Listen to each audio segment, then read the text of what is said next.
Welcome to Gita Gyan. नमस्ते। The deep dive में आपका स्वागत है। आज हम सीधे गोता लगा रहे हैं अष्टावक्र गीता के 16वें अध्याय में। ये अध्याय उन लोगों के लिए बहुत खास है जो आत्म साक्षात्कार के उस अनुभव के करीब तो पहुंच जाते हैं, पर वहां टिक नहीं पाते, फिसल जाते हैं बार बार। तो हमारे पास इस पर काफी विस्तृत टिप्पणी है और आज हमारा मकसद है ऋषि अष्टावक्र के उन खास निर्देशों को समझना जो आत्मस्थिति यानी अपने आप में टिकने के लिए दिए गए हैं, और ये भी कि भाई आध्यात्मिक रास्ते की जो बाधाएं हैं उनसे कैसे बचें। इसमें सहजता और मन के पार जाने पर जोर है। तो देखते हैं अष्टावक्र क्या सुझाव देते हैं उन साधकों को जो शिखर पर पहुंचकर भी कहीं न कहीं उलझ जाते हैं, ताकि वो सिर्फ झलक ना पाएं बल्कि उस ज्ञान में स्थिर हो सके। हाँ, ये बात बहुत महत्वपूर्ण है। ये अध्याय सीधे सीधे उन साधकों की मुश्किल को पकड़ता है जो ध्यान या ज्ञान की ऊंची अवस्थाओं का अनुभव तो करते हैं, पर पता ही नहीं चलता कब वो वापस अपने अहंकार, अपने मैंपन में खिंच जाते हैं। अष्टावक्र का जो मूल विचार है वो ये कि दुनिया की सारी धारणाएं और इंद्रियों के विषयों की सारी इच्छाएं जब तक ये पूरी तरह मिट नहीं जाती, तब तक वो मुक्ति की स्थिर अवस्था नहीं मिलती। वो समझाते हैं कि साधक चूकते कहाँ हैं और इससे कैसे बचा जा सकता है। असल चाबी है मन का आत्मा में पूरी तरह घुल जाना, ताकि दुनिया की धारणाएं उस परम चेतना के अनुभव में खो जाएं। ठीक है, तो पहला ही कदम काफी क्रांतिकारी सा लगता है।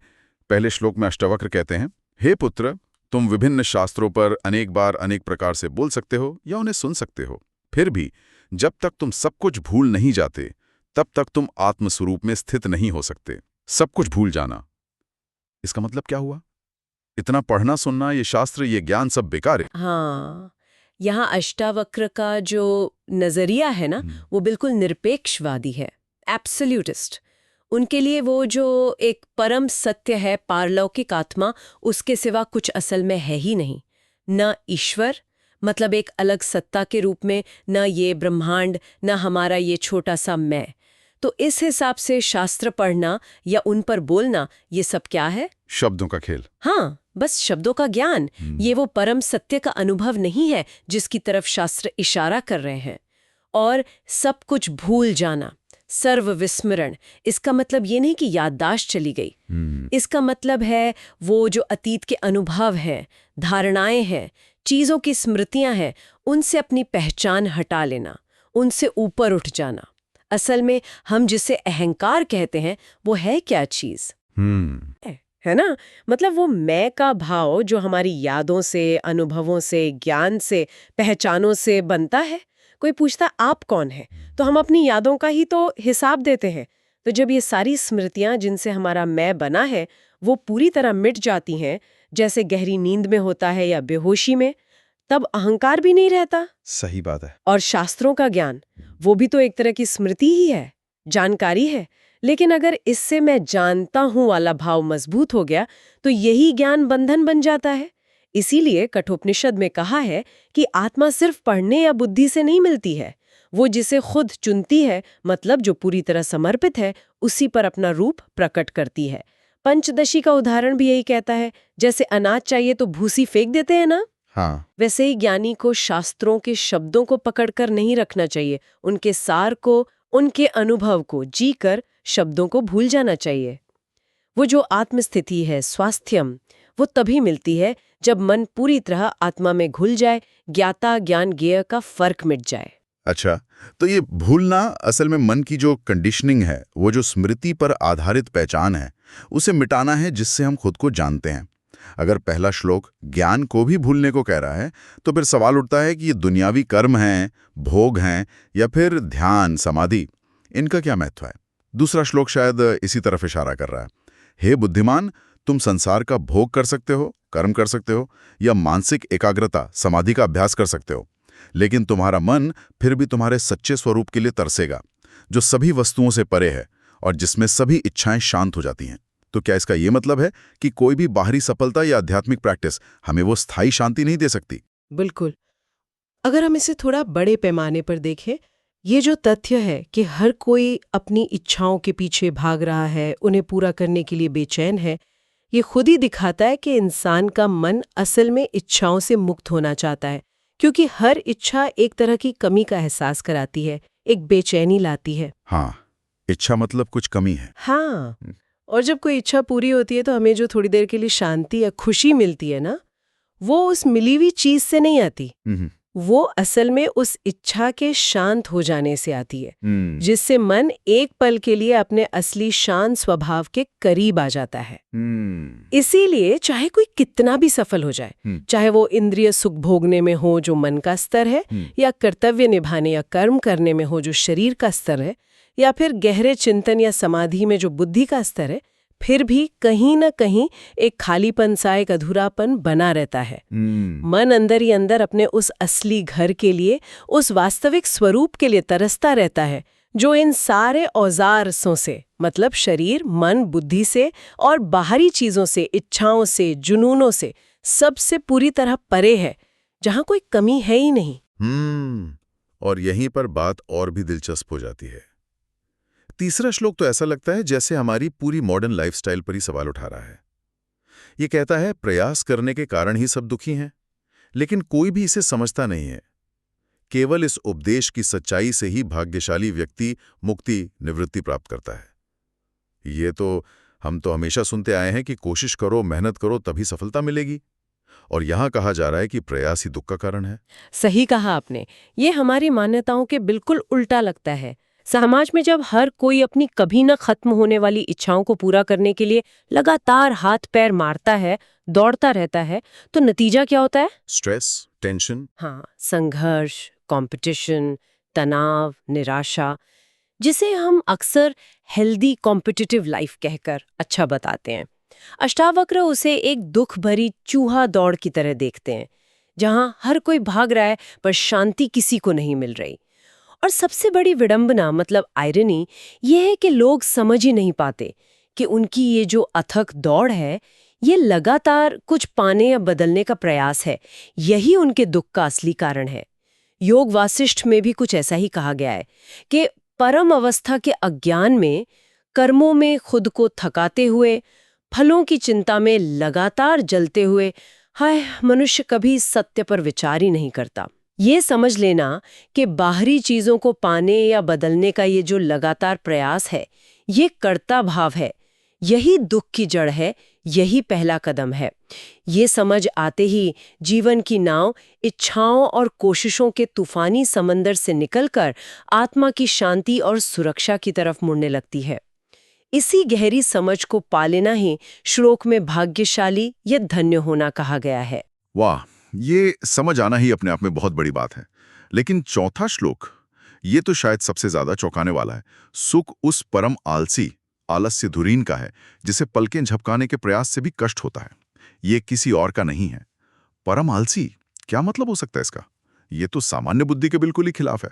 हाँ, ये शब्द आलस्य धुरीण सुनने में अजीब लग सकता है, पर ये हमारे रोजमर्रा वाले आलस या निकम्मेपन की बात नहीं है। बिल्कुल नहीं। आलस्य धुरीण वो सिद्ध पुरुष है जो मन से पैदा होने वाली हर हलचल से परे चला गया है।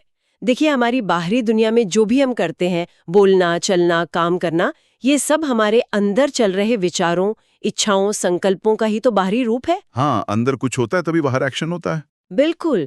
तो जिस व्यक्ति की सारी इच्छाएं शांत हो गईं, जिसके मन में कोई विचार तरंग उठ ही नहीं रही, उसके लिए बाहरी शारीरिक काम अपने आप ही रुक जाता है, क्योंकि कर्म करने का कोई अंदरूनी कारण, कोई मोटिव ही नहीं बचा। वो अपने आत्मस्वरूप में स्थित है, अनंत आनंद में डूबा हुआ है। उसे कुछ करने की, कुछ पाने या बदलने की जरूरत ही महसूस नहीं होती। उस परम शांति की स्थिति में, उस सहज समाधि में, जहां व्यक्ति अपने आत्मस्वरूप के आनंद में पूरी तरह डूबा है, वहां से बाहर निकलकर एक विचार शुरू करना या शरीर को हिलाना भी एक गिरावट जैसा, एक कष्ट जैसा लगता है। इसीलिए लाक्षणिक भाषा में कहा गया कि पलक झपकना भी असहनीय पीड़ा है। इसे समझने के लिए वो उदाहरण अच्छे हैं जो स्रोत में दिए हैं, जैसे कोई मजदूर तेज धूप में मेहनत कर रहा है और वो एयर कंडीशन वाले ऑपरेशन थिएटर में शांत बैठे सर्जन को आलसी समझ सकता है। अच्छा, हाँ। या जैसे कोई भागदौड़ करने वाला नेता किसी लैब में घंटों चुपचाप बैठे साइंटिस्ट को निष्क्रिय मान सकता है। जितनी गहरी अंदरूनी स्थिति होती है, बाहरी निष्क्रियता उतनी ही ज्यादा दिख सकती है। या जैसे बहुत तेजी से घूमता हुआ पंखा या पहिया एकदम ठहरा हुआ दिखाई देता है ना। हाँ, देता है। बस वैसा ही ये परम आलसी असल में आत्मस्थिति की उच्चतम आंतरिक गतिविधि में है, जो बाहरी कर्मों की दौड़ धूप से बहुत बहुत आगे है। उसका सुख बाहरी चीजों या कर्मों पर निर्भर नहीं करता, वो सहज है। समझ गया। तो ये बाहरी आलस नहीं, बल्कि अंदरूनी पूर्णता, सहजता और स्थिरता की वो परम अवस्था है जहां कुछ करने की जरूरत ही खत्म हो जाती है। इसी अंदरूनी स्थिरता से जुड़ा है अगला विचार। 5वां श्लोक कहता है कि जब मन ये किया गया और ये नहीं किया गया जैसे जोड़े हैं द्वंद्व, इनसे मुक्त हो जाता है, तो वो धर्म, अर्थ, काम और मोक्ष के प्रति भी उदासीन हो जाता है। और 8वां श्लोक इसी बात को आगे बढ़ाता है कि प्रवृत्ति मतलब किसी काम में लगना, उससे राग पैदा होता है, और निवृत्ति मतलब किसी काम से हटना, उससे द्वेष। ज्ञानी पुरुष बच्चे की तरह इन दोनों से मुक्त होता है। निश्चित रूप से मन का स्वभाव ही है द्वंद्वों में जीना। सुख, दुख, सर्दी, गर्मी, पसंद नापसंद, हाना, किया, नहीं किया, ये हमेशा जोड़े में आते हैं। एक ही सिक्के के दो पहलू समझ लीजिए, या एक ही चुंबक के दो ध्रुव। मन से परे जाने का मतलब ही है इन रिलेटिव जोड़ों, इन द्वंद्वों के दायरे से बाहर निकल जाना। जब व्यक्ति अपने असली अद्वैत स्वरूप को जान लेता है, तो जीवन के वो पारंपरिक लक्ष्य जिन्हें हम पुरुषार्थ कहते हैं, धर्म, कर्तव्य, अर्थ, पैसा, काम, इच्छा पूर्ति और यहाँ तक कि मोक्ष, मुक्ति की इच्छा, ये सब उसके लिए बेमानी हो जाते हैं। मोक्ष भी? हाँ, मोक्ष की इच्छा भी, क्योंकि ये सारे लक्ष्य मन, अहंकार और संसार के दायरे में ही मायने रखते हैं, जबकि वो ज्ञानी इनसे परे स्थित हो चुका है। यहाँ बच्चे की तरह बालवत होने की जो उपमा दी है, वो बहुत महत्वपूर्ण है, जैसा श्रोत में भी कहा गया है। इसका मतलब बचकानापन या बेवकूफ़ी नहीं है। इसका मतलब है हर पल में पूरी तरह से जीना, बिना पिछले पल का बोझ लिए। जैसे छोटा बच्चा होता है ना, अगर एक पल गुस्सा हुआ तो अगले ही पल सब भूल के खेलने लगता है, वो उस गुस्से को पकड़कर नहीं रखता। सही है। वैसे ही ज्ञानी व्यक्ति अतीत की यादों को वर्तमान पर हावी नहीं होने देता और ना ही भविष्य की चिंताओं से वर्तमान की सहजता को बिगड़ने देता है। वो हर अनुभव को ताजगी से जीता है। इसीलिए वो ना तो कर्म करने प्रवृत्ति से बंधता है, ना ही कर्म छोड़ने निवृत्ति से। उसमें ना कर्म के लिए कोई खास लगा होता है, ना कर्म त्याग के लिए कोई नफरत। वो बस सहज रूप से जीता है, जो सहजता से हो रहा है उसे होने देता है। लेकिन यहाँ कह रहे हैं कि दोनों से मुक्ति चाहिए। इसी से जुड़े हैं 6, 7 और 9 श्लोक, जो राग, विरक्ति और सच्चे वैराग्य का फर्क बहुत खूबसूरती से बताते हैं। 6वां श्लोक कहता है, विषयों से घृणा करने वाला विरक्त है और उनका लोभी रागी है, लेकिन जो न स्वीकार करता है न त्यागता है, वो न रागी है न विरक्त। 7वां कहता है, जब तक इच्छा, स्पृहा, जो अविवेक की जड़ है, जिंदा है, तब तक संसार रूपी पेड़ की डाली और कोंपल के रूप में स्वीकार, उपादेयता और त्याग, हेयता का भाव रहेगा। और 9वां श्लोक कहता है, संसार से आसक्त रागी व्यक्ति दुख से बचने के लिए उसका त्याग करना चाहता है, लेकिन अनासक्त वीतराग व्यक्ति दुख से मुक्त होता है और संसार में रहते हुए भी दुखी नहीं होता। यहाँ एक बहुत ही बारीक लेकिन बहुत महत्वपूर्ण अंतर समझाया गया है। आमतौर पर हम सोचते हैं कि संसार से विरक्त हो जाना, चीज़ों से नफरत करना या उन्हें छोड़ देना ही आध्यात्मिक तरक्की है। लेकिन अष्टावक्र कहते हैं कि विरक्ति यानी विषयों से घृणा करना, ये भी उन विषयों से जुड़ी एक मानसिक प्रतिक्रिया ही है। ये राग का ही दूसरा पहलू है, उसी सिक्के का दूसरा पासा। अच्छा। सच्चा अनासक्ति, जिसे वीतराग अवस्था कहते हैं, वो स्वीकार और त्याग, पसंद और नापसंद दोनों से परे है। ये स्थिति तब अपने आप आ जाती है जब व्यक्ति को अपने आत्मस्वरूप का अनुभव होता है और उसके लिए दुनिया और मन का ये जो द्वैत भाव है वो घुल जाता है। तब न कुछ पकड़ने जैसा लगता है, न कुछ छोड़ने जैसा। 7वें श्लोक में इच्छा यानी स्पृहा को ही सारी प्रॉब्लम की जड़ बताया है, अविवेक का मूल। भगवद गीता के दूसरे अध्याय में भी यही क्रम समझाया है ना? हाँ, श्लोक 62-63। हाँ, कि कैसे विषयों का चिंतन करने से उनमें आसक्ति होती है, आसक्ति से कामना, इच्छा, इच्छा पूरी न हो तो क्रोध, क्रोध से सम्मोह, विवेक खोना, सम्मोह से स्मृति का भ्रम, स्मृति भ्रम से बुद्धि का नाश और आखिर में व्यक्ति का पतन। जी। इसी मूल इच्छा से ही पसंद, ये पाना है उपादेय, और नापसंद, ये छोड़ना है हेय का भाव पैदा होता है, जिसे यहाँ संसार रूपी पेड़ की डालियां और नए पत्ते अंकुर कहा गया है। और 9वां श्लोक इस समझ को और पक्का करता है। दुख हमें बाहरी हालात या चीजों से नहीं मिलता। दुख का असली कारण है उन हालात या चीजों के प्रति हमारे मन का रिएक्शन, हमारी आसक्ति, राग और हमारी विरक्ति, द्वेष। जो व्यक्ति संसार के दुखों से तंग आकर उनसे नफरत करके संसार छोड़ता है, जो विरक्त होता है, वो उस मुक्त पुरुष वीतराग से बहुत अलग है, जो अंदरूनी आजादी और सच्ची अनासक्ति के कारण हर हाल में संसार में रहते हुए भी परम आनंद में रहता है। क्यों? क्योंकि उसका आनंद बाहरी चीजों पर निर्भर ही नहीं है, वो उसके अपने आत्मस्वरूप से आ रहा है। वो इसलिए दुखी नहीं होता क्योंकि दुख के जो असली कारण है, यानी राग और द्वेष, वो उसके अंदर रहे ही नहीं। ये वाकई बहुत बहुत गहरा पॉइंट है। मतलब बाहरी त्याग उतना जरूरी नहीं जितनी अंदरूनी अनासक्ति। वो वीतराग अवस्था ही असली चीज है। अब हम अध्याय के आखिरी श्लोकों पर आते हैं, जो शायद सबसे महीन बाधाओं की तरफ इशारा करते हैं। 10वां श्लोक कहता है, मुक्ति के प्रति भी अहंकार, मैं मुक्त हूं, या शरीर के प्रति भी ममत्व, ये मेरा शरीर है, रखना व्यक्ति को न तो ज्ञानी बनने देता है न योगी, वो केवल दुख का भागी होता है। ये अत्यंत महत्वपूर्ण है और शायद सबसे मुश्किल बाधाओं में से एक। आध्यात्मिक रास्ते पर चलते चलते जब साधक को कुछ अनुभव होते हैं, शांति मिलती है, तो उसे लग सकता है कि मैं मुक्त हो गया हूँ या मैं मुक्त हो गई हूँ। लेकिन अगर मैं मुक्त हूँ का ये हल्का सा भी अहंकार, जिसे आध्यात्मिक अभिमान कहते हैं, वो आ जाए, या फिर शरीर और उसकी ज़रूरतों के प्रति एक बहुत बारीक सी ममता, ये मेरा शरीर है, इसकी देखभाल, इसका आराम, इसकी सुरक्षा बनी रहे, तो ये दोनों ही भाव मैं और मेरा कोई तो जिंदा रखते हैं। और यही मैं और मेरा का भाव तो असल में बंधन है, जो आत्मा में पूरी तरह घुल जाने से रोकता है। जब तक ये सूक्ष्म अहंकार और ममत्व मौजूद हैं, तब तक द्वैत बना रहता है और व्यक्ति पूरी तरह मुक्त नहीं होता। उसे उतार चढ़ाव और किसी न किसी रूप में दुख का अनुभव होता ही रहेगा।